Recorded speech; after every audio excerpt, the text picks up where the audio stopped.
नमस्कार। Hindi study point पर आपका स्वागत है।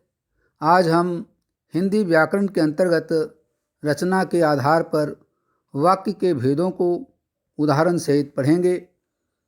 कक्षा 10वीं के छात्रों के लिए यह वीडियो बहुत ही उपयोगी है, क्योंकि आपके परीक्षा में इससे संबंधित प्रश्न जरूर रहेंगे। इसलिए इस वीडियो को ध्यान से देखें और समझने का प्रयास करें। अगर अभी तक मेरे चैनल को सब्सक्राइब नहीं किया है तो सब्सक्राइब करें एवं नए वीडियो के नोटिफिकेशन के लिए बेल आइकन दबाएं। तो चलो बच्चों, अब रचना के आधार पर वाक्य के भेदों को उदाहरण सहित समझते हैं। सबसे पहले वाक्य किसे कहते हैं यह जान लेते हैं। भाषा की वह छोटी से छोटी इकाई जो संपूर्ण अर्थ देने में सक्षम होती है वाक्य कहलाती है। वाक्य के दो अंग होते हैं, पहला उद्देश्य और दूसरा विधेय। इसे अंग्रेजी में सब्जेक्ट और प्रेडिकेट भी कहते हैं, यानी उद्देश्य यानी कर्ता और विधेय यानी कर्ता के अतिरिक्त वाक्य में जो भी बातें होती हैं वह विधेय कहलाती हैं। इंग्लिश में इसे प्रेडिकेट भी कहते हैं। अब हम उद्देश्य समझ लेते हैं। उद्देश्य वाक्य में जिसके बारे में कहा जाए वह उद्देश्य कहलाता है। इसके अंतर्गत कर्ता तथा उसका विस्तार आते हैं, यानी वाक्य में जिसके बारे में कहा जाए यानी कर्ता के बारे में ही कहा जाता है तो वह उद्देश्य कहलाता है, यानी वाक्य का कर्ता उद्देश्य कहलाता है। विधेय उद्देश्य के संबंध में जो कुछ कहा जाए वह विधेय कहलाता है, यानी कर्ता के अतिरिक्त वाक्य में जो भी बातें आती हैं वह विधेय कहलाती हैं। इंग्लिश में इसे प्रेडिकेट भी कहते हैं। और इसके अंतर्गत निम्नलिखित पद आते हैं, जैसे कर्म, कर्म का विस्तार, क्रिया, क्रिया विस्तार, पूरक आदि। इसे उदाहरण द्वारा समझ लेते हैं। यहाँ चाणक्य ने चंद्रगुप्त को मगध का सम्राट बना दिया। इस वाक्य में चाणक्य ने उद्देश्य है, क्योंकि इस वाक्य में चाणक्य ने यहाँ करता है। चंद्रगुप्त को मगध का सम्राट बना दिया, क्योंकि चाणक्य के अतिरिक्त इस वाक्य में ये सब पद आए हैं। चंद्रगुप्त को मगध का सम्राट बना दिया, इसलिए यह विधेय है। उद्देश्य और विधेय को आप लोगों ने समझ लिया होगा। अब हम रचना के आधार पर वाक्य के 3 भेद को समझते हैं। रचना के आधार पर वाक्य के 3 भेद इस प्रकार हैं। पहला सरल वाक्य, दूसरा संयुक्त वाक्य और तीसरा मिश्र वाक्य। अब सरल वाक्य किसे कहते हैं? सरल वाक्य जिस वाक्य में एक उद्देश्य तथा एक विधेय होता है उसे सरल वाक्य कहते हैं। जैसे बालक विद्यालय जाता है, इसमें बालक उद्देश्य है और विद्यालय जाता है विधेय है। अब इसके अन्य उदाहरण भी देख सकते हैं, जैसे बच्चे मैदान में खेल रहे हैं, आभास ने काम पूरा कर लिया, मोहन फुटबॉल खेलता है, धूप निकल रही है। झांसी की रानी लक्ष्मीबाई एक वीरांगना थी। स्वामी दयानंद सरस्वती ने वेदों का भाष्य लिखा। अब हम रचना के आधार पर वाक्य के दूसरे भेद को देखते हैं, संयुक्त वाक्य। अब संयुक्त वाक्य किसे कहेंगे? जिस वाक्य में 2 या 2 से अधिक सरल वाक्य योजकों से जुड़े रहते हैं किंतु एक दूसरे पर आश्रित नहीं होते, वे संयुक्त वाक्य कहलाते हैं। जैसे मैंने उसे पढ़ाया और नौकरी दिलवाई। इसके अन्य उदाहरण भी हम देख सकते हैं। मैंने कुसुम की बहुत प्रतीक्षा की पर वह नहीं आई। सफ़ेद गाय शीघ्रता से चल रही है और बछड़ा इधर उधर दौड़ रहा है। मजदूरों ने काम करके पैसे लिए और घर गए। शेर दहाड़ रहा था और उसने हिरन पर हमला किया। उसने परिश्रम नहीं किया, इसलिए वह परीक्षा में असफल रहा। घायल सैनिक ने उठकर शस्त्र उठाया और शत्रुओं से लड़ने लगा। मैंने बच्चे को रोते हुए देखा और उससे रोने का कारण पूछा। संयुक्त वाक्य में जो योजक शब्द आते हैं वह इस प्रकार हैं, जैसे और, या, तथा, किंतु, यानी दो वाक्यों के बीच में जब इस तरह के योजक शब्द आएँ तो समझना चाहिए कि यह संयुक्त वाक्य का उदाहरण है। अब हम रचना के आधार पर वाक्य के तीसरे भेद को देखते हैं। तीसरा भेद है मिश्र वाक्य। मिश्र वाक्य में एक से अधिक उपवाक्य होते हैं। उनमें एक उपवाक्य प्रधान होता है तथा अन्य एक एक से अधिक उपवाक्य उस पर आश्रित होते हैं। ये उपवाक्य परस्पर, जैसे कि, यदि, अगर, तो, तथापि, यद्यपि, जैसे, वैसे, जब, तब, जो, जिसे, जिसने आदि योजकों द्वारा जुड़े होते हैं। जैसे अध्यापक ने बताया कि कल हम पिकनिक पर जाएंगे। यहाँ पर मुख्य वाक्य है अध्यापक ने बताया, और योजक जो है, जो दो वाक्यों को जोड़ रहा है, वह है यहाँ की। और आश्रित उपवाक्य है कल हम पिकनिक पर जाएंगे। तो अध्यापक ने बताया कि कल हम पिकनिक पर जाएंगे, यह एक मिश्र वाक्य है। इसे अन्य उदाहरणों के द्वारा भी हम समझ सकते हैं। जैसे गीता, जो महर्षि वेद व्यास द्वारा रचित है, ज्ञान योग और कर्म योग सिखाती है। यद्यपि वह मंत्री बन गया है, तथापि उसका व्यवहार मधुर है। जैसे ही उसने मुझे देखा वैसे ही वह खिसक गया। जब बादल घिर आए तब वर्षा होने लगी। जब पूछोगे तब बता दूंगा। जब शीला बाजार गई तो पुस्तक खरीद लाई। रहीम बोला कि मैं कर्नाटक जा रहा हूँ। यहाँ की, यदि, अगर, तो, तथापि, यद्यपि, जैसे, वैसे, जब, तब, जो, जिसे, जिसने आदि, ये जो योजक शब्द हैं, यह मिश्र वाक्य के पहचान है। अब हम आश्रित उपवाक्यों के भेदों को देख लेते हैं।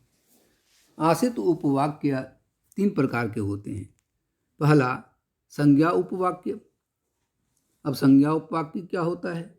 जो उपवाक्य प्रधान वाक्य की किसी संज्ञा या संज्ञा पदबंध के बदले में प्रस्तुत हुआ हो, उसे संज्ञा उपवाक्य कहते हैं। जैसे रवीश बोला कि मैं कल हैदराबाद जा रहा हूँ। अब यहाँ इसका पहचान देखते हैं। संज्ञा उपवाक्य से पहले की का प्रयोग होता है। यहाँ अन्य उदाहरणों द्वारा इसे समझ सकते हैं। माता की इच्छा थी कि बेटा इंजीनियर बने। रमेश ने कहा कि मैं कल कोलकाता जा रहा हूँ। मुझे विश्वास है कि आप अवश्य आएंगे। मेरा उद्देश्य है कि मैं मानव मात्र की सेवा करूं। अब अगले आश्रित उपवाक्य के भेद देखते हैं। विशेषण उपवाक्य। अब विशेषण उपवाक्य क्या होता है?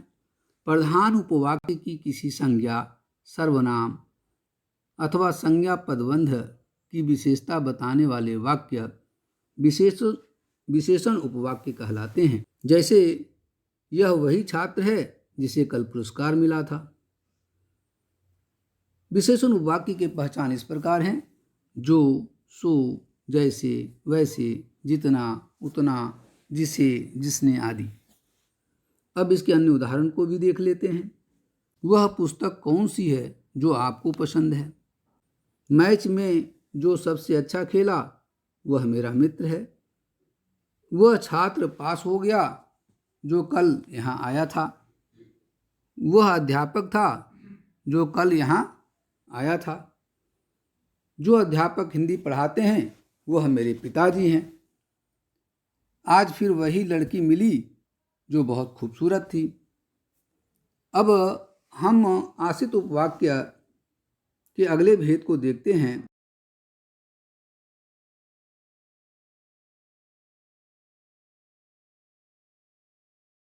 जो उपवाक्य प्रधान उपवाक्य की क्रिया की कोई विशेषता बताता है वह क्रिया विशेषण उपवाक्य कहलाता है।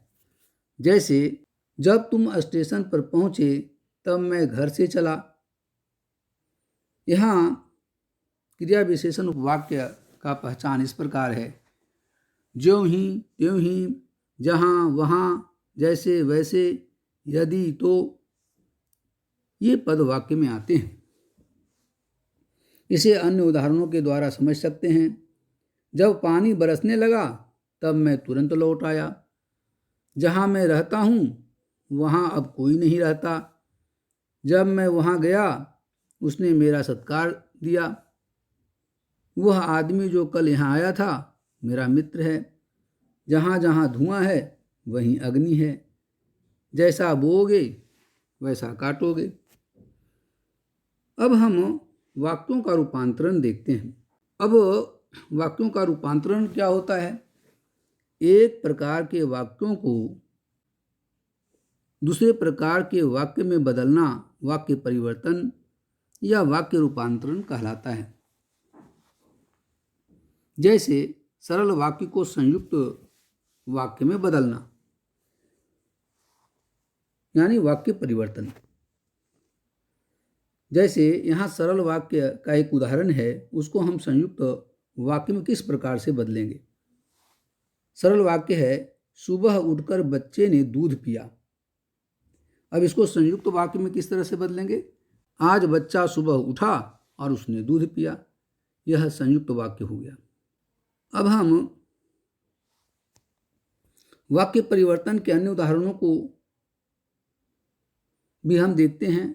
वाक्य रूपांतरण करते समय इस तथ्य पर विशेष रूप से ध्यान रखना चाहिए कि वाक्यों के अर्थ समान हों, उसके अर्थ में परिवर्तन नहीं होना चाहिए।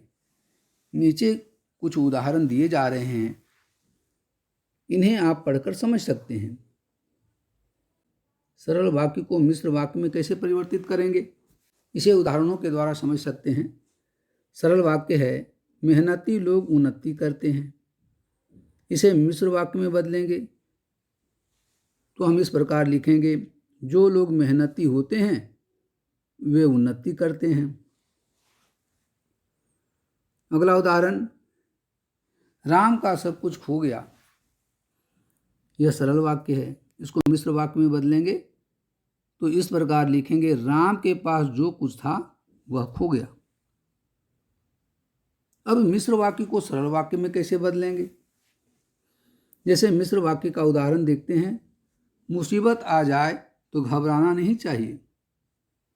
अब सरल वाक्य में हम इसको परिवर्तित इस प्रकार से करेंगे, मुसीबत आने पर घबराना नहीं चाहिए। अगला उदाहरण, जिन विद्यार्थियों ने परिश्रम किया वे उत्तीर्ण हुए। यह एक मिश्र वाक्य है। इसे सरल वाक्य में इस प्रकार परिवर्तित करेंगे, परिश्रम करने वाले विद्यार्थी उत्तीर्ण हुए। अब सरल वाक्य से संयुक्त वाक्य में किस प्रकार से परिवर्तन करेंगे?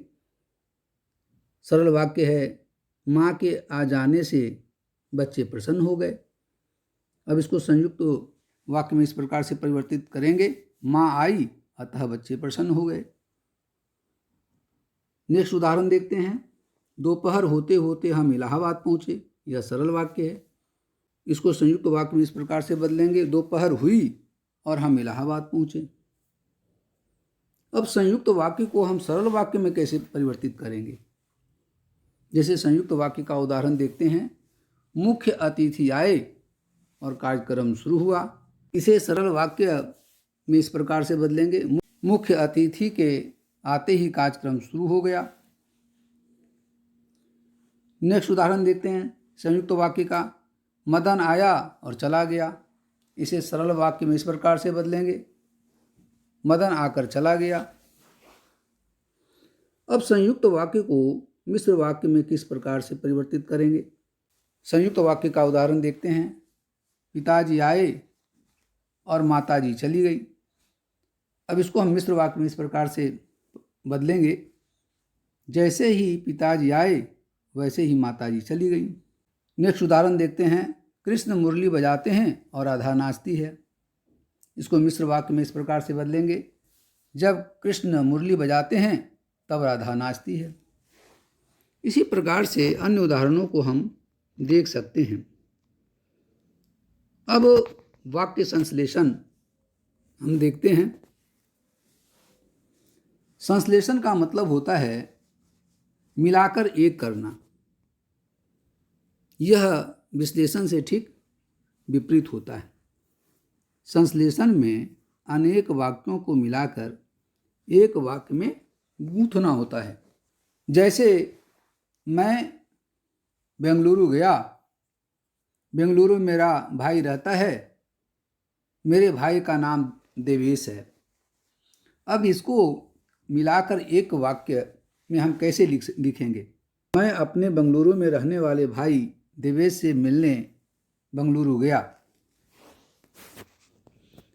अन्य उदाहरण भी देख सकते हैं। रतिया राम एक किसान था, वह बहुत गरीब था, वह बहुत परिश्रम करता था, उसके पास बैलों की जोड़ी थी। अब इसको हम एक वाक्य में किस प्रकार से लिखेंगे। गरीब और परिश्रमी किसान रतिया राम के पास बैलों की जोड़ी थी, इस प्रकार लिख सकते हैं। अगला, रमेश कल यहाँ आया, उसने राकेश से बात की और वह चला गया। इसे हम एक वाक्य में इस प्रकार से लिख सकते हैं। रमेश ने कल यहाँ आकर राजेश से बात की और चला गया। अगले एग्जाम्पल को देखते हैं। घंटी बजी, छात्र कक्षा से बाहर निकले, उन्होंने अपनी पुस्तकें उठाई और वे अपने घर चले गए। अब इसे एक वाक्य में इस प्रकार से हम लिख सकते हैं। घंटी बजने पर छात्र अपनी पुस्तकें उठाकर कक्षा से बाहर निकले और अपने घर चले गए। तो इसी प्रकार से हम अन्य उदाहरण भी देख सकते हैं। कई उदाहरण हैं जिसे हम अभ्यास के द्वारा हल कर सकते हैं। यहाँ पर कुछ प्रश्न अभ्यास भी दिए गए हैं। इन प्रश्न अभ्यास को करें